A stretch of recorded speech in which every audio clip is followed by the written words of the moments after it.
Les modes de ventilation. Le gradient CCV peut être utilisé à la fois pour la ventilation invasive et la ventilation non invasive. Il propose 5 modes de ventilation autonome différents. Dans cette vidéo, nous présentons tous les modes disponibles et les paramètres du CCV obligatoires, facultatifs ou non applicables pour chaque mode.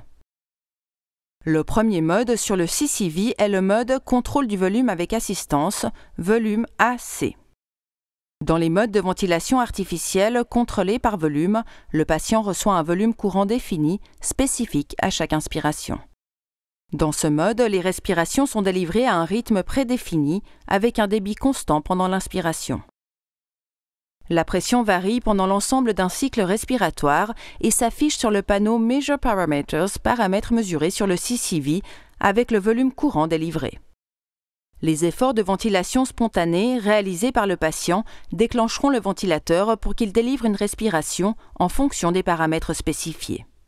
La sensibilité du trigger peut être ajustée pour modifier l'ampleur de l'effort requis par le patient pour déclencher le ventilateur afin qu'il délivre une respiration. La sensibilité du trigger est mesurée en centimètres d'eau au-dessous de 0. C'est pourquoi un nombre plus élevé signifie que le patient devra respirer avec davantage de force pour s'adapter au trigger. Dans le mode volume AC, vous devez paramétrer le volume courant, la durée d'inspiration, le nombre de respirations par minute et le pourcentage d'O2.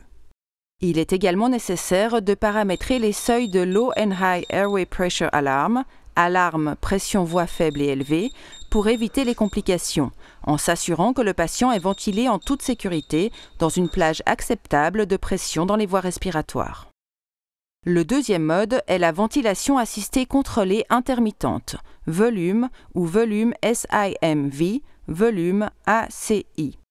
Ce mode de ventilation permet toujours au prestataire de paramétrer un seuil minimum d'aide respiratoire en secours au cas où le patient ne respirerait pas suffisamment par lui-même. Le ventilateur délivrera le volume courant défini en nombre de ventilations, respirations par minute, VPM. Toute ventilation spontanée supplémentaire correspondra au volume courant imposé par le patient. Une aide respiratoire peut également être ajoutée à la ventilation spontanée. Dans le mode Volume SIMV, volume ACI, vous devez paramétrer le volume courant, la durée d'inspiration, le nombre de respirations par minute, le pourcentage d'O2, la sensibilité du trigger et les seuils de Low and High Airway Pressure Alarm, alarme, pression voix faible et élevée. Si nécessaire, les paramètres de PEEP, PEP ou de l'aide respiratoire peuvent être ajoutés. Il n'est pas possible de paramétrer PEEP, Pmax, car celle-ci sera fixée par le volume courant défini et la compliance pulmonaire du patient. Le troisième mode sur le CCV est le mode contrôle de la pression avec assistance, Pressure AC, pression AC. Dans les modes de ventilation artificielle contrôlés par pression, vous définirez une pression inspiratoire maximale spécifique qui créera un volume courant pendant l'inspiration. Comme pour le volume AC, les respirations sont délivrées à un rythme prédéfini, mais le débit varie pendant tout le cycle respiratoire. La pression dans les voies respiratoires et le volume courant délivré sont affichés sur le panneau Measure Parameters, paramètres mesurés.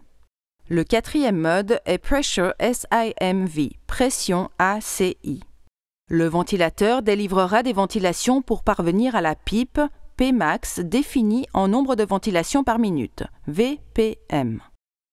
Toute ventilation spontanée supplémentaire correspondra à la pression inspiratoire maximale imposée par le patient. Une aide respiratoire peut également être ajoutée à la ventilation spontanée. Pour les deux modes de pression contrôlée, il est nécessaire de paramétrer la durée d'inspiration, le nombre de respirations par minute, le pourcentage d'O2, la PEEP, Pmax et la sensibilité du trigger. Il est également nécessaire de paramétrer les seuils de Low and High Airway Pressure Alarm, alarme pression voix faible et élevée. La PEEP, PEP, peut également être ajoutée, ainsi que l'aide respiratoire et le mode Pressure SIMV, pression ACI. Il n'est pas possible de paramétrer le volume courant dans l'un ou l'autre mode contrôlé par la pression, car celui-ci sera fixé par la PEEP, Pmax, définie et la compliance pulmonaire du patient. Le dernier mode sur le CCV est le mode CPAP, VPPC, qui correspond à la ventilation en pression positive continue. Ce type de ventilation peut être fourni de manière invasive ou non invasive sur le CCV. CPAP, VPPC utilise la pression constante pour maintenir les voies respiratoires du patient ouvertes et empêcher l'obstruction chez les patients capables de ventilation spontanée. Lorsque vous utilisez ce mode sur le CCV, vous devez définir le pourcentage d'O2 et le rapport PEEP/CPAP PEP/VPPC. Il est également nécessaire de spécifier les seuils de Low and High Airway Pressure Alarm, alarme pression voix faible et élevée. Comme toutes les respirations sont déclenchées par le patient, il n'est pas nécessaire de paramétrer la durée d'inspiration, le nombre de respirations par minute, le volume courant ou la PEEP, Pmax. Alors que le CCV ne possède pas de mode spécifique pour la BiPAP ou ventilation en pression positive à 2 niveaux, il est possible de délivrer la BiPAP en ajoutant l'aide respiratoire pendant l'utilisation de la CPAP VPPC. Il est possible de programmer le CCV pour sauvegarder des combinaisons courantes de modes et de paramétrage à l'aide des modes Quick Start, démarrage rapide, pour adultes et enfants, et des modes personnalisés. Nous verrons dans la prochaine vidéo comment programmer et utiliser ces modes.